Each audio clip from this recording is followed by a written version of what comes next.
Dobrý deň, moje meno je Marcel Borik a vítam vás na Bluekivy Day.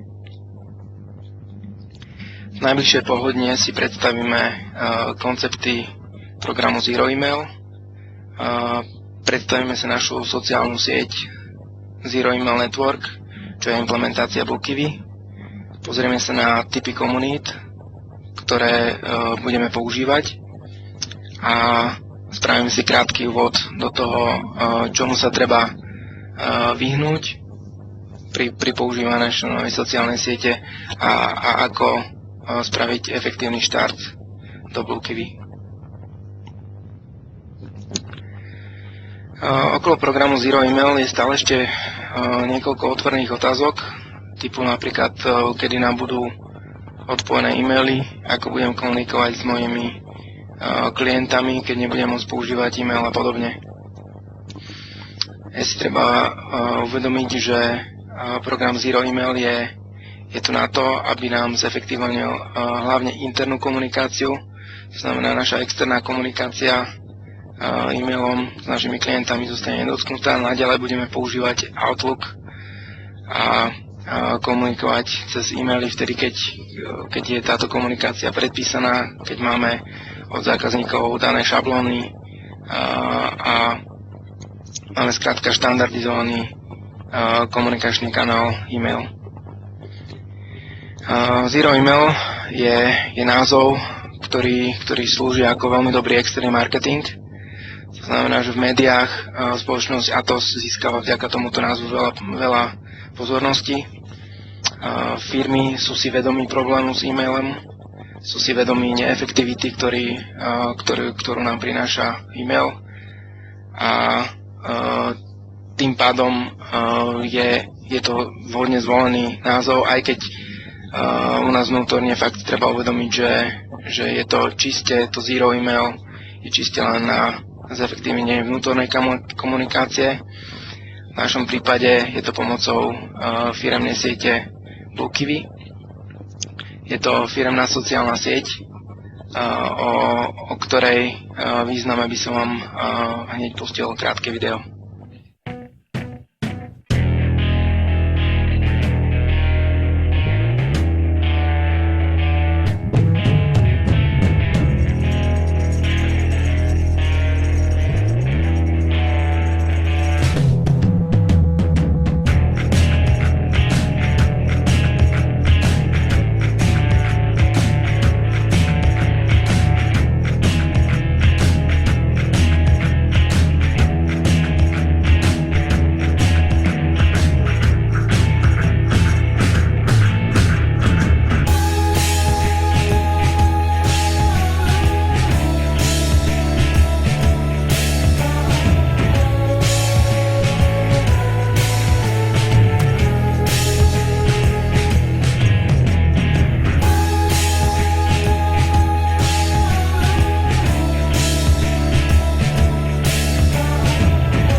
Je si treba uvedomiť, že náš tzv. Zero Email Network, čo je skratka ZEN, je jedna z implementácií Bluekivy, ktoré táto firma robí. To znamená, pred akvizíciou Bluekivy Atosom táto firma už poskytuje služby pre nespočet veľkých spoločností, prakticky zo všetkých sektorov. To znamená, naša implementácia Zero Email je na platforme Canopy. Momentálne prechádza nejakými detskými nemocami, ale bude stabilizovaná a onedlho bude štandardom v našej vnútorfiremnej komunikácii.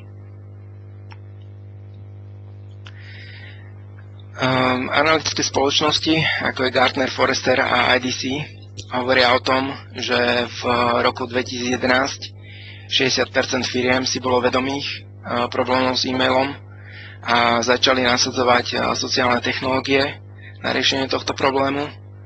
Gartner hovorí, že v roku 2014 bude ignorovanie komunikácie sociálnymi kanálmi také škodlivé, ako by sme dnes ignorovali e-mail alebo telefóny.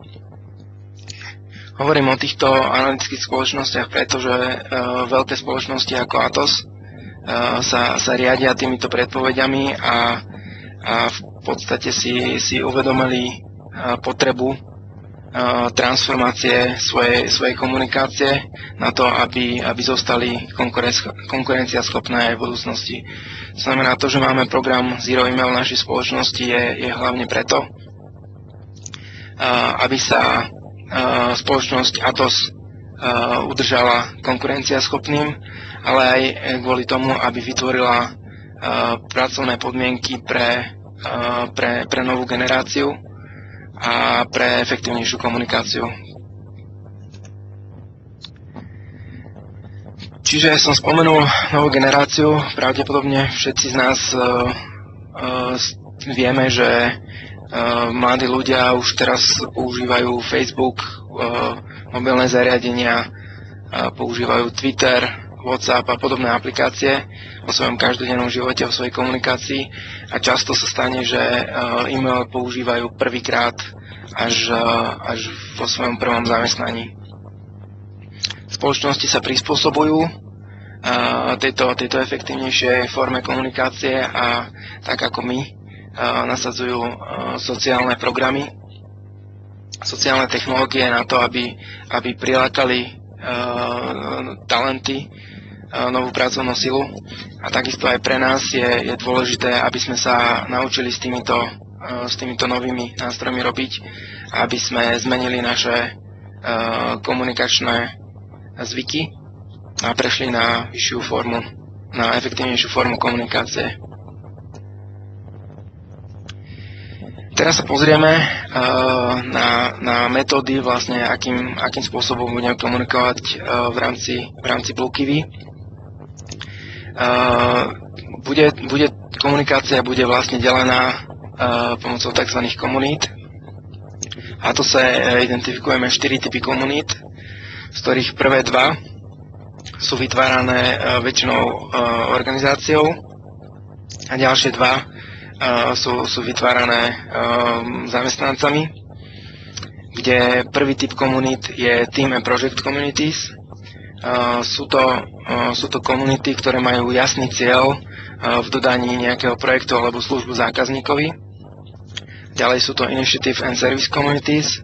Ja ich volám niekedy aj komunikačné komunity, ktoré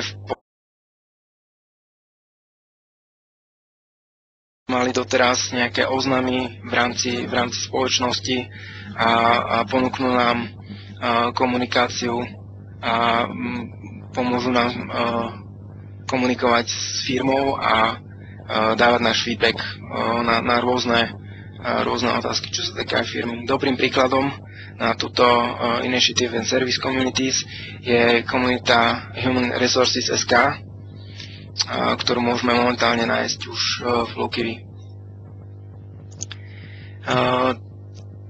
Ďalšie 2 typy komunít, ktoré poznáme, sú Practice and Expert Communities, v ktorých sa centralizuje komunikácia ohľadne nejakej expertnej témy, ohľadne nejakej technológie alebo technológie ako napríklad Java, PHP alebo mobilná komunikácia alebo dokument management systémy, content management systémy.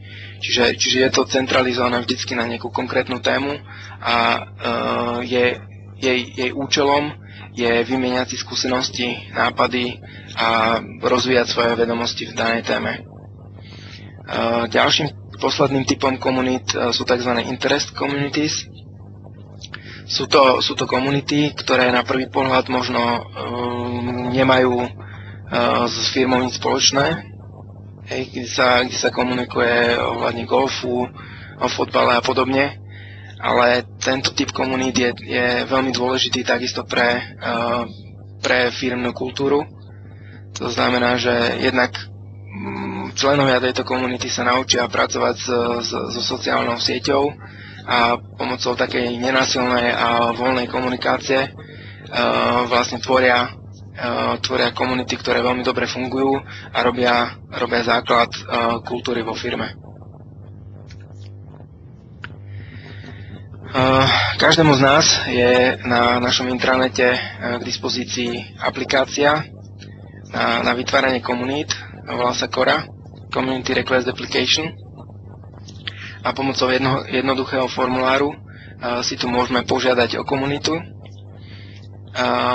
a po schválení tzv. Community manažerom túto komunitu aj dostaneme a stávame sa community lídrom, pokiaľ si požiadame o komunitu. Dôležité je ešte pred požiadaním komunity prečítať si tzv. Community Cookbook, kde sú zhrnuté základné pravidlá a dôležité princípy a dôležité body, na ktoré máme myslieť pri zakladaní komunity, a uvedomiť si, že vlastne vyplývajú, keď zakladáme komunity, tak z toho vyplývajú pre nás aj nejaké povinnosti vo firme. Dobre, teraz jeden z častých chýb, ktoré robíme koncepčne, je to, že si predstavujeme, že teraz naša nová sociálna sieť BlueKiwi nahradí všetky nástroje, ktoré máme momentálne k dispozícii, a všetko sa snažíme potom robiť v tom BlueKiwi. Nie je to tak. Na instant messaging, zdieľanie obrazovky, vytváranie meetingov a takých okamžitých requestov nám naďalej zostáva Link a OCS. Sociálna sieť BlueKiwi nám bude slúžiť na zdieľanie ideí, na manažovanie komunít, na spoločné vytváranie nejakého obsahu, to znamená kolaborácia nad nejakým obsahom, a manažovanie sociálnych sietí. Aplikácia SharePoint nám naďalej zostáva na archivovanie dokumentov, to znamená, keď máme nejaký hotový dokument, tak ako ho ukladáme na hard disk, tak centrálnym našim hard diskom sa stane SharePoint, a tam takisto, keď máme nejaké workflowy, nejaké schvaľovacie procesy a podobne, tak tie budú implementované v SharePointe. Čiže dôležité je uvedomiť si, že BlueKiwi slúži na nahradenie našej vnútornej e-mailovej komunikácie, ale nie všetkých systémov.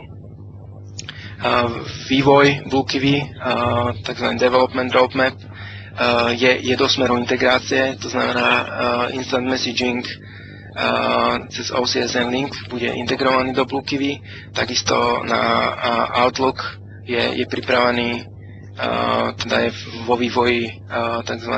Outlook konektor, a SharePoint bude takisto integrovaný do BlueKiwi. To znamená, že ten vývoj smeruje do toho integrovaného sociálneho workplace, ale momentálne máme 3 aplikácie, ktoré nám slúžia v tom tzv.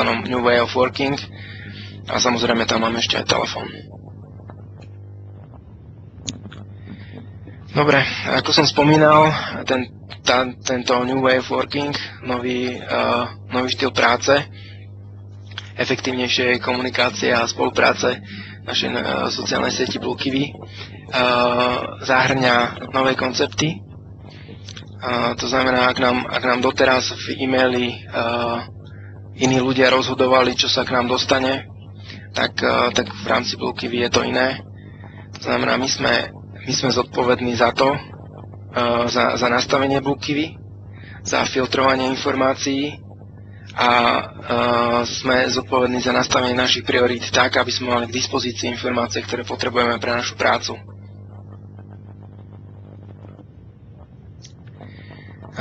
Jeden zo spôsobov, akým môžeme efektívne pracovať v BlueKiwi a bez toho, aby sme boli zahltení informáciami, je dobre si nastaviť prostredie.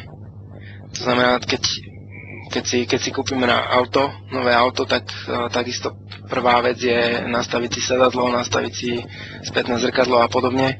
A takisto v BlueKiwi je potrebné si nastaviť najmä filtráciu informácií a zobrazenie našich priorít tak, aby to odzrkadľovalo naše priority a to, čo potrebujeme k práci.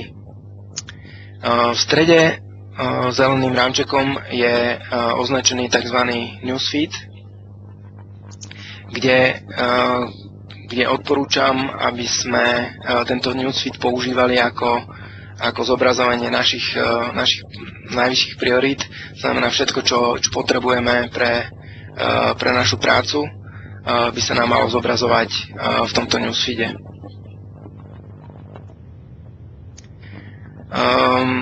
Na to, aby sa nám v newsfeede zobrazovala naozaj len naša prvá priorita, je dôležité predstaviť si tento newsfeed, kde vľavo máme nastavenie záložku news a v takom ozubenom koliečku označené zeleným si môžeme predstaviť nastavenie newsfeedu, ktoré je na začiatku vždy nastavené na all. To znamená, že všetky aj testovacie správy, ktoré ľudia, ktorí prvýkrát sa dostanú do BlueKiwi a posielajú na celý network, v štandardnom nastavení by sa nám tieto správy zobrazovali, ale to nechceme. Chceme do nášho newsfeedu dostať prvú prioritu, to znamená, že si prepneme to nastavenie na Followed, Space and Members a následovne, keď už ste boli v BlueKiwi a stali ste sa členmi v Spaceoch, tak defaultne je tam nastavené, že keď sa stanete členmi Spaceu, máte prístup k informáciám, ktoré sú vnútri Spaceu a je tam zaškrtnutá možnosť, že follow tento Space. V predchádzajúcom kroku sme si nastavili náš newsfeed tak, aby nám zobrazoval všetko, čo sledujeme. To znamená, tá funkcionalita follow nám určí, čo sa nám zobrazí v strede ako priorita číslo 1. Čiže je dôležité, aby sme sledovali spacey, ktoré sú potrebné, čo je potrebné, aby sme vedeli všetko o aktivite v tomto space, čo sa tam deje, aké príspevky tam nové sa pridali, aké reakcie boli na tie príspevky. To znamená, že musíme sledovať len tie spacey, ktoré sú naozaj potrebné pre našu každodennú prácu. Vpravo hore je zeleným označený tlačítko follow. To znamená, treba si rozmyslieť, či je to space, ktorý má zmysel, aby som mal v newsfeede alebo nie, a v tom prípade začeknúť follow. Keď sme už dlhšie na sieti BlueKiwi, tak sa nám stalo pravdepodobne, že máme nastavené follow na ľudí a spacey, ktorých možno nechceme vedieť úplne všetko, čo robia a čo sa tam deje, a môžeme prestaviť toto nastavenie, keď ideme do profilu. Nastavíme si settings a subscriptions. V tejto záložke máme zoznam všetkých spaceov a ľudí, ktoré sledujeme, a veľmi jednoducho vpravo tlačítkom unfollow môžeme vyradiť z tohto zoznamu ľudí a spacey, ktoré nechceme určiť ako prioritu číslo 1. Dobre, ale predsa len možno v niektorých spaceoch sú zaujímavé informácie, možno nie ako prvá priorita, ale v priorite 2, 3 a podobne a ďalej možno budeme chcieť vedieť, čo sa deje v niektorých spaceoch. Tu máme príklad vytvorenia smartlistu. Smartlist je niečo ako záložka, buď pasívna alebo aktívna. Pasívna záložka znamená, že všetky informácie, ktoré budeme chcieť, aby sa nachádzali v tejto záložke, tam budeme musieť vložiť. Aktívna aktívny Smart List nám filtruje informácie v Bluekivy, ktoré sú nám dostupné. Filtruje nám a podľa toho, ako si nastavíme tieto filtre, sa nám zobrazia v tomto Smart Liste posty. Tu máme príklad, kde máme filtrované informácie zo spaceu a z Bluekivy. Bluekivy How to a Fresh Idea Starts Here, čo je vlastne súbor spaceov, v ktorých sa môžeme dozvedieť viacej o Bluekivy. Čiže takýmto filtrom môžeme ho nazvať napríklad učenie sa Bluekivy a systém nám tam automaticky nahádže všetky posty a informácie, ktoré sú v týchto daných spaceoch. Dole máme checkbox, ktorý nám hovorí Apply to all posts to. Slúži to na to, že môžeme sa rozhodnúť, že či informácie v tomto Smart Liste chceme mať od tohto okamžiku, alebo či chceme, aby systém prehľadal aj staré správy a nahádzal nám tam všetky informácie, ktoré sú nám k dispozícii, ktoré boli postnuté aj skôr než teraz.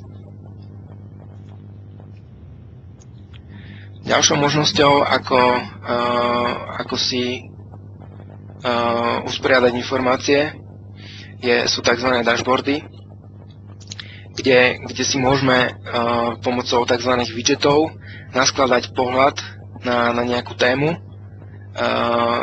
a mať k dispozícii filtre, vyfiltrované informácie k danej téme. To znamená, vieme si do widgetov dať nejakých ľudí, to znamená všetky príspevky, ktoré sú nám k dispozícii a sú od určitého autora. Vľavo hore máme napríklad Marcel Aberle, čiže v tomto widgete sa nám zobrazia všetky informácie, ktoré umiestnil ako autor Marcel Aberle. Na pravej strane máme príklad dole end user tréningov. V tomto widgete sme si nastavili filter na všetky udalosti, eventy, ktoré sú publikované ako end user tréningy v konkrétnom spacey, čo je Ambassadors CEE. Znamená, takýmto spôsobom si vieme zostaviť komplexný pohľad. Vieme si tu dať aj smart listy. Smart listy, ktoré sme si definovali pred chvíľkou, si vieme umiestniť do tohto pohľadu k danej téme a vieme si vytvoriť smart list pre každú tému, prípadne každú rolu, ktorá nás zaujíma. Napríklad jeden zo smart listov môže byť Human Resources, to znamená, že si tam naskladáme, že všetky eventy, ktoré budú publikované, sa nám tu zobrazia na pravej strane. Treba zoznam nových benefitov, to znamená všetky posty otagované ako benefit sa nám zobrazia vo widgete na ľavej strane a podobne. Dobre, to znamená všetky informácie, ktoré potrebujeme na štart v našej sociálnej sieti Bluekivy sú nám k dispozícii ako video tutoriálsy, to znamená, vieme ich nájsť priamo na sieti, ale sú tu aj role kolegovia, ktorí sú zodpovední nám pomôcť za našu pomoc. Na obrázku máme ambasadora, ktorý je prvou takou kontaktnou osobou, keď máme nejaké otázky a nevieme si poradiť v rámci Bluekivy alebo hľadáme nejaké tréning videa alebo podobne. Ďalšou dôležitou rolou pre prácu v Bluekivy je community leader. To znamená komunita, v ktorej budeme pracovať na projekte, servise alebo podobne, bude mať community leadera a ten je zodpovedný za to, aby sme dostali všetky potrebné tréningy, aby sme sa naučili robiť z Bluekivy a je zodpovedný spolu s moderátormi, aby pripravili základný obsah spaceu a vysvetlili nám, ako sa správa v danom spacey, to znamená spravili nejaké základné ruly, na základné pravidlá správania sa Spaceu a vlastne podporovali nám a pomáhali nám transformáciu z predchádzajúcej komunikácie e-mailom do komunikácie cez BlueKiwi. Ďalšia možnosť, ako získať odpovede na naše otázky, je tzv. Social Help Desk. Je to komunita na BlueKiwi, ktorá sa volá Ask BlueKiwi. Ako už názov hovorí, tam môžeme dávať otázky a je to jeden zo spôsobov, ako veľmi rýchlo dostať odpovede, pretože napríklad, keď sa budeme pýtať nejakého ambasadora, momentálne nemusí mať čas, takisto community leader môže byť zanepráznený, ale pokiaľ dáme svoju otázku na tento space Ask BlueKiwi, tak je pravdepodobné, že vo veľmi krátkom čase dostaneme odpoveď. Je dobré predtým, než položíme otázku, ešte hľadať, či poprípade naša otázka už nie je dávno zodpovedaná, alebo či nejaké best practices našu otázku nezodpovedajú. Takéto informácie sa dajú nájsť v space, ktorý sa volá BlueKiwi How to. Alebo takisto, keď máme nejaký nápad, ako vylepšiť našu sociálnu sieť, tak to môžeme dať ako príspevok, ako nápad do komunity, ktorá sa volá Fresh BlueKiwi Ideas Start Here. Je dobre si uvedomiť, že vývoj našej sociálnej siete je riadený z veľkej časti aj sociálne. To znamená, že tieto príspevky, tieto nápady a requesty, ktoré dávame do Fresh BlueKiwi Ideas Start Here, majú dosť veľký vplyv na to, čo bude reálne implementované v BlueKiwi. To znamená, má zmysel tam dávať nápady, poprípade aj upozorniť kolegov, že dal som tam taký nápad, podpor ma, a vlastne takýmto spôsobom, keď je nejaký nápad podporený viacerými ľuďmi, tak tá priorita tej fičúrky, tej možnosti v aplikácii BlueKiwi ide hore. Dobre, takže teraz by sme dali priestor na vaše otázky, diskusie, ktoré ešte nebolo zodpovedané v rámci prezentácie. A vedľa v zasadačke máte možnosť si spraviť profilovku na BlueKiwi. A vlastne vás takisto poprosím, že dajte si tam tú profilovku, vyplňte si čo najviac profil, aby vlastne bolo možné vás nájsť a zistiť, keď budete komunikovať aj možno mimo Slovenska, tak aby kolegovia dokázali si pozrieť, s kým majú tu čest, s kým komunikujú. Dobre, ďakujem vám za pozornosť a teším sa na vaše otázky a pripomienky. Dovidenia.